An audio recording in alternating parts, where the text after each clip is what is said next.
Hello and welcome back to Coder Journey. I'm glad you're here. If you didn't get a chance to watch the previous episode where we wired up our API and tested the full request to handler flow, you'll want to go back and check that out. We got our entire clean architecture working end to end now. And of course, as always, you can find the link to the complete solution files in the description. Just use that link to grab the solution files, and then you will find different branches in the repository, and that'll allow you to follow along and check the code. Today we're taking our application to the next level by focusing on a crucial aspect of building robust software, validation and error handling. We're going to dive into FluentValidation and create a mediator pipeline behavior to make our app even more bulletproof. So what are we setting out to do today? First off, we'll introduce FluentValidation to our project. That'll allow us to create powerful and reusable validators for our mediator requests.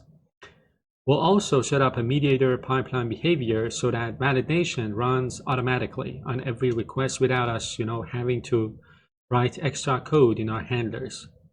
Then we'll implement a global error handling middleware in our API to catch exceptions and return meaningful, consistent error messages to our users. Last but not least, we'll improve our API responses with these, new clear error messages. So let's start by talking about validation pipelines and how they can, fit into our current software architecture. You might be wondering why bother with all of this setup, right? Well, using a validation pipeline offers some serious benefits. First off, it centralizes validation logic in reusable validators, so you're not writing the same validation code over and over again. Secondly, it keeps your handlers clean, so there is no more validation clutter, mixed in with your business logic.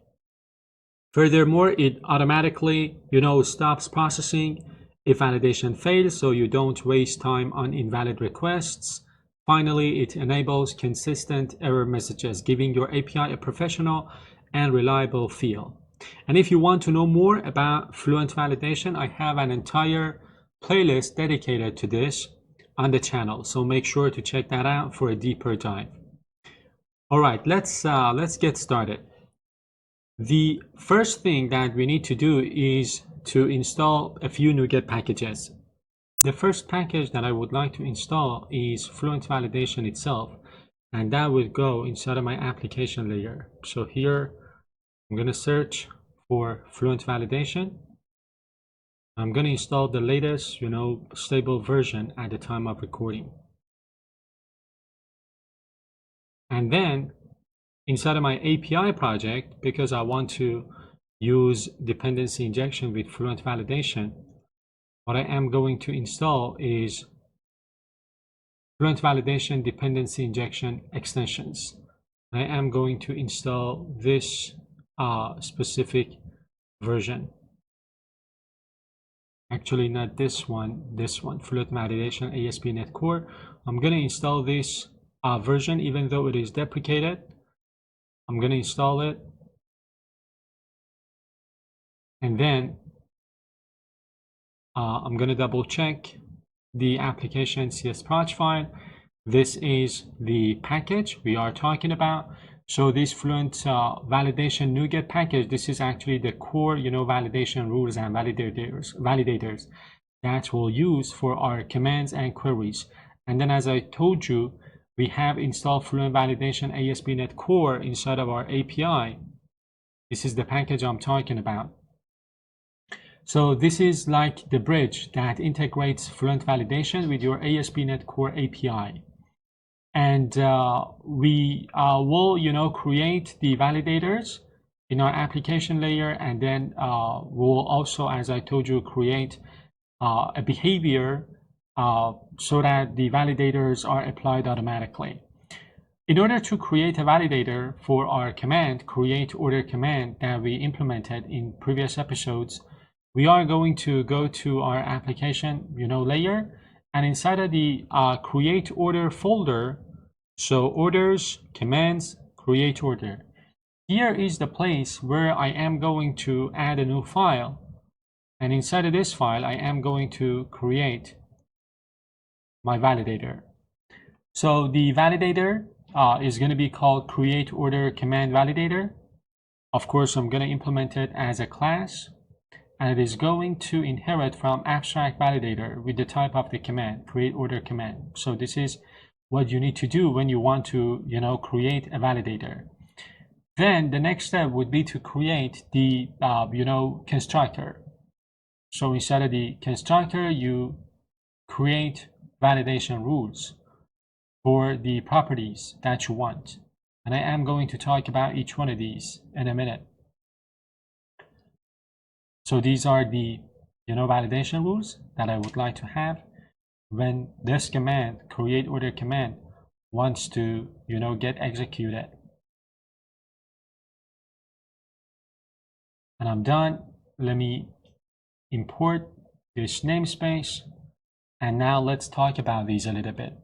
So as I told you, this class, which is going to be our validator, is going to, inherit from abstract validator, this generic class, where T, or the type parameter, is our create order command. This is how FluentValidation knows what this class is for. Then inside the, constructor, we define all of our validation rules using this rule for. So for example, rule for see items not empty, right, is a top level rule that ensures the items list isn't empty. We can even provide a custom error message using this with message. And then the same thing goes for the next one. So using, for example, this rule for each items and then child rule, this is a pretty neat approach to doing the next step of validation. It lets us apply a set of validation rules to each item within that collection. So for each item, we check the product ID. We check that the product ID, is not empty. We check the quantity and the price. So these have to be greater than 0. This validator is now ready to be used, but we don't want to call it, manually, of course. We want this process to be automatic. This is where our pipeline behavior comes in. What are behaviors, and why would we need to, implement some behaviors using Mediator?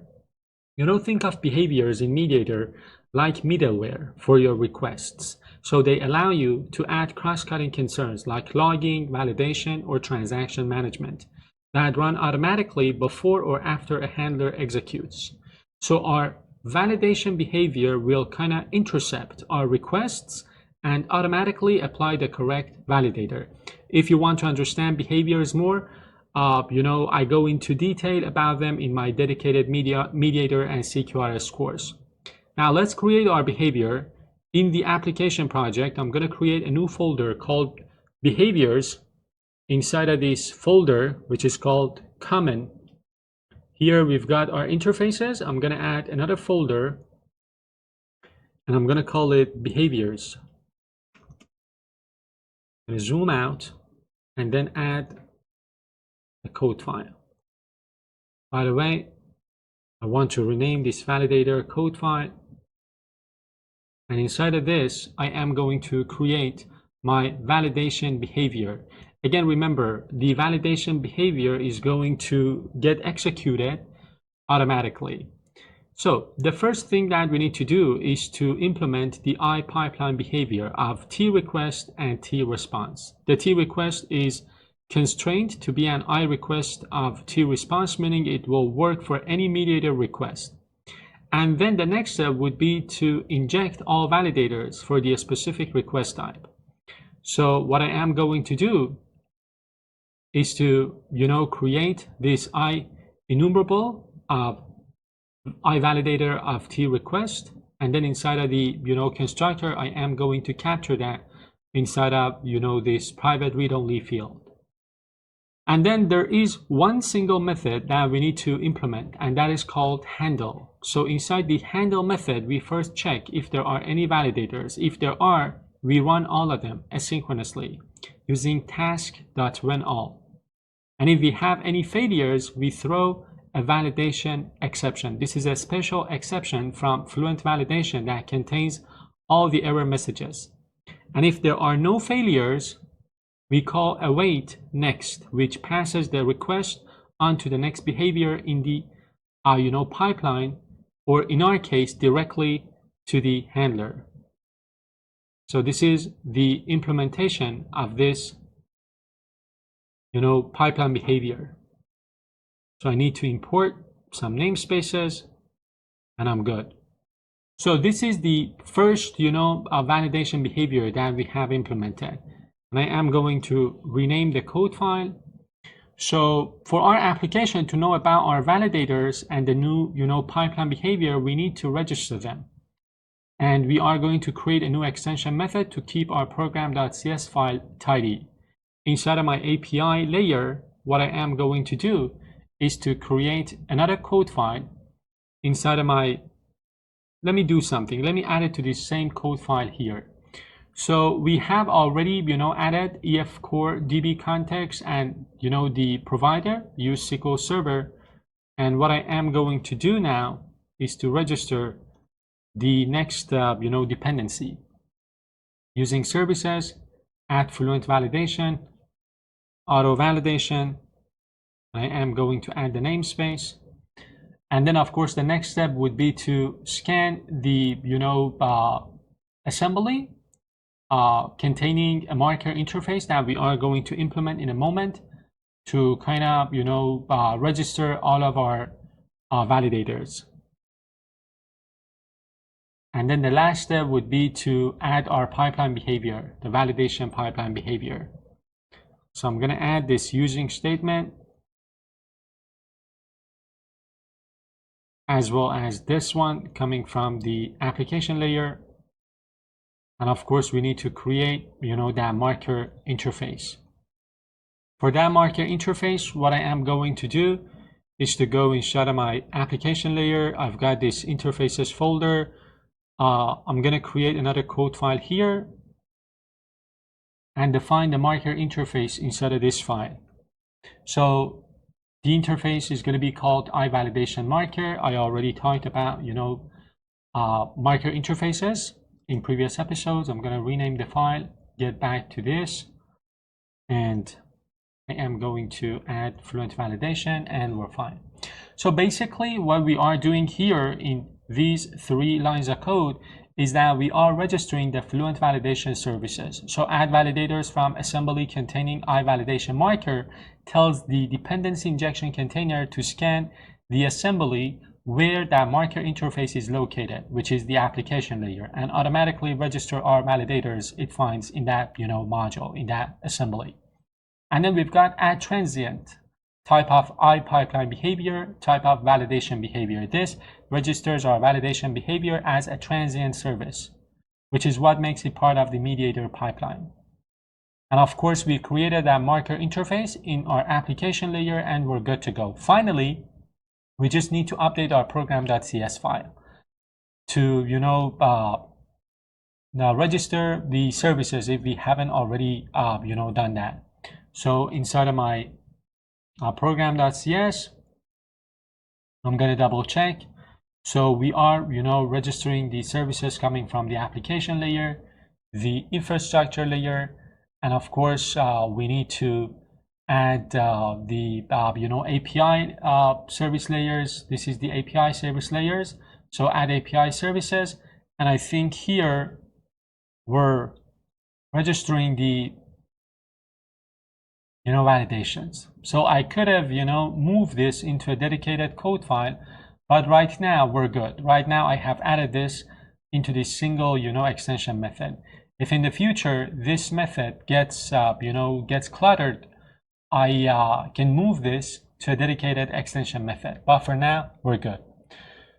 So up to now, we've now, kind of set up our validation pipeline. If a request is invalid, it will throw a validation exception before our handler even gets a chance to run that request.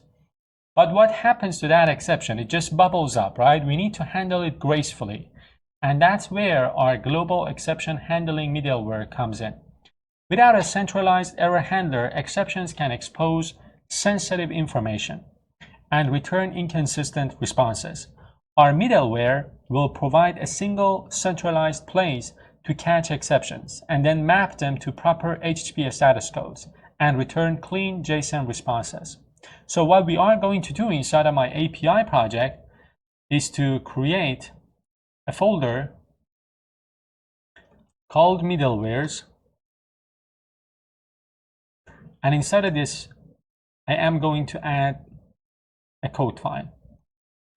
So this middleware will allow us to, as I told you, return proper HTTP status codes and clean JSON responses. And I don't know if you have already, created custom middlewares or not, but as always, I have covered them in a dedicated playlist on the channel. If you're interested, you can check out that, playlist. I will probably add a link to that playlist in the description of this episode as well. Anyways, let's create this exception handling middleware. So the first thing would be to, create the class itself, and then inside of it, we are going to have a reference to request delegate type, and then inside of the constructor, we are going to, capture that and put it inside of that, private read-only field. And then the most important part of a middleware is the, invoke async method. And inside of this invoke async method, we are going to have a try catch block. So what we are going to do basically is to catch validation exception. When we do catch validation exceptions, we set the HTTP status code to 400 bad request and return a clean JSON object with the error messages.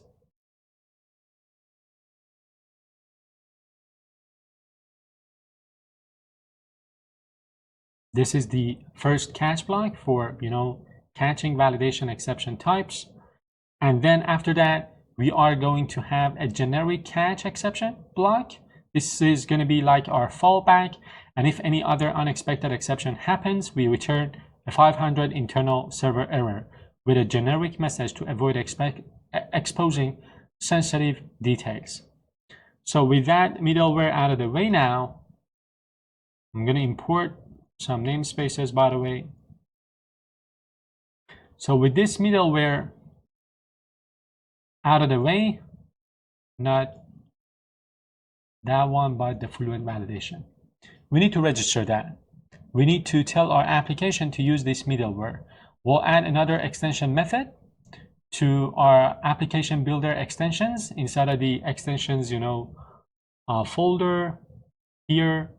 I'm going to create, let's say another extension method, and this extension method is going to be on not iService collection, but on iApplication builder. And then we are going to call that and register, our middleware. So I'm going to create this public static class to hold our extension method. The extension method is going to be on type iApplication builder to register our, middleware. I'm going to add the namespace, and I can move this to another code file. So we have one, dedicated extension method and type for registering the DI container services, and we have this other one for registering our, pipeline and the different. I'm gonna remove this one and the different, stages in our pipeline. So all we need to do now is to call this, extension method from our program.cs. So let me quickly rename this code file. Go to our program.cs, and this is the place where you would want to, call that extension method. So what I am going to do is to use that, extension method to add that custom, exception handling middleware. This is the extension method we just defined, right? So we have added that a stage to our pipeline, to our middleware pipeline. So that'll be able to catch all of the exceptions that happen later on. Now the last step would be to test our API. I have added some, requests to our HTTP file, and I want to run my API and test if the, validation is working or not. This is the HTTP file I'm talking about, so I have added this section for episode number 6. This request is invalid because items cannot be empty. We already, put that validation in our validation file. If you remember, the validation inside of the, inside of our create order folder, we added this validation and we are verifying that items cannot be empty, right? So this request is checking that validation.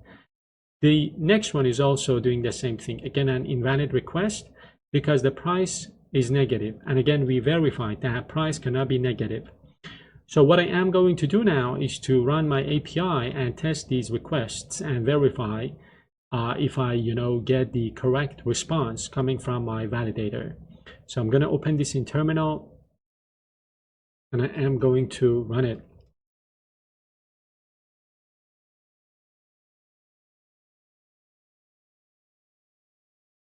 So the API is running now. Let me send this first, request. And in the output, I can see the, 400 bad request. And this is the response that I get from my API. So if you take a look, the validation error tells me clearly that there has been, a validation error on the, order. It says order must have at least one item. And we can test the next one as well with the negative price. It says quantity must be greater than 0, price must be greater than 0. Quantity is 0, price is -1. If I change this to 2, send the request again, now I only get the validation error for the price. And that's it. We've covered a lot today. So let's do a quick recap before we wrap up this episode. In this episode, we added FluentValidation, so validators for our commands, right? We created a mediator pipeline behavior to automatically run validation on every request, keeping our handlers clean. So we're not doing the validation directly inside of the handlers because validation is a cross-cutting concern. We want to, implement it across our application. So it is better to separate it from our handlers that contain some sort of business logic and, apply them automatically. We also implemented global exception handling middleware to catch exceptions and return standardized clean JSON error responses. And in the process, we significantly improved the robustness and user experience of our API. We've now got an application that not only works, but is also reliable and easy to maintain. And that's a wrap for this episode. If you found this video helpful, please hit that like button and subscribe to the channel so you don't miss out on what's next. We'll be moving on to more, advanced topics in the upcoming episodes. Thanks for watching again. Happy coding. See you in the next one.